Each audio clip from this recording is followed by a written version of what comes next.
नमस्कार. नीलम्स इझी रेसिपीजमध्ये सगळ्यांचं मनापासून स्वागत. आज आपण नारळी पौर्णिमेनिमित्त नारळी भात बनवणार आहोत. नारळी भातासाठी लागणारं साहित्य पाहून घेऊया. तर आपल्याला इथे मी 1 वाटी आंबेमोहर तांदूळ घेतलेला आहे. तांदूळ धुवून निथळून घेतलेला आहे. त्यानंतर 1.5 वाटी पिवळा गूळ घेतलेला आहे.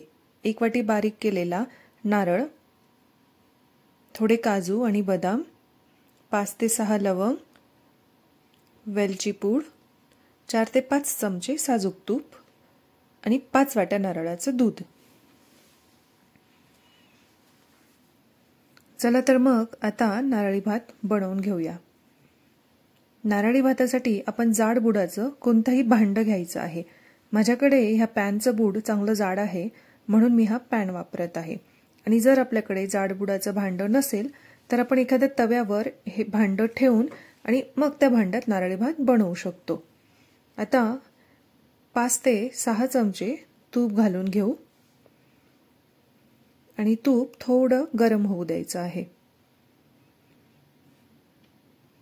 तूप गरम झालं की त्यात लवंग घालून घेऊ. लवंग घातल्याने भाताला छान फ्लेवर मिळतो. आता त्यानंतर आपण तांदूळ घालून घेऊ. हा तांदूळ बारीक असल्याने याला भिजवून घ्यायची गरज नसते. धुवून आणि आपण लगेच वापरू शकतो.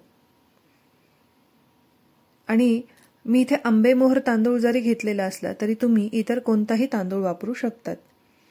तांदूळ आपण अर्धा मिनिट परतवून घेऊ. तांदूळ छान परतलाय. तांदूळ परतून झाल्यानंतर आता गूळ घालून घेऊ. नारळी भातासाठी पिवळा गूळ वापरायचा, म्हणजे नारळी भाताची चव पण छान येते आणि रंग पण छान येतो. आता गूळ घातल्यानंतर आपण बारीक केलेला नारळ घालून घ्यायचा आहे.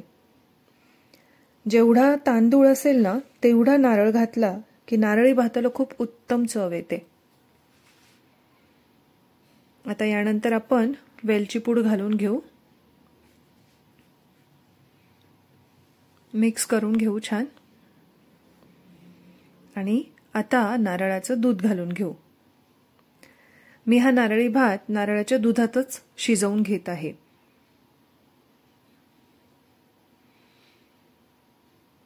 आता अगदी चिमूटभर आपल्याला मीठ घालायचं आहे.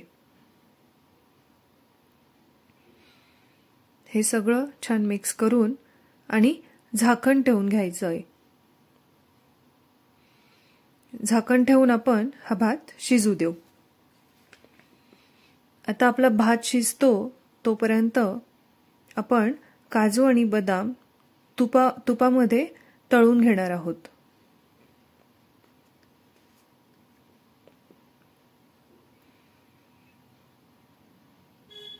आणि आपला भात निम्मा शिजला की त्यामध्ये हे काजू आणि बदाम घालून घ्यायचे आहेत आणि पुन्हा झाकण ठेवून भात शिजू द्यायचा आहे. हा 1 वाटीच्या प्रमाणातला नारळी भात 3 ते 4 लोकांसाठी पुरेसा आहे. नारळी भात छान मऊसर शिजवून घ्यायचा. मस्त मऊसूत भात खूप छान लागतो. फार फडफडीत किंवा मोकळा नारळी भात छान नाही लागत. हा भात दुसऱ्या दिवशी सुद्धा गरम करून खाऊ शकतो आपण. आणि हा भात गरम गरम वाढायचा आणि वरून मस्त तूप घालायचं.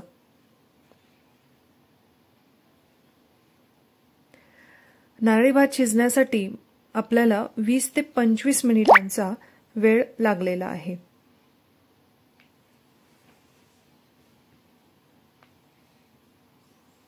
आपला नारळी भात तयार झालेला आहे. आता एका वाटीमध्ये हा काढून घेऊ. आजची नारळी भाताची ही रेसिपी तुम्हाला कशी वाटली ते मला सांगा आणि प्लीज चॅनलला सबस्क्राईब करा. धन्यवाद.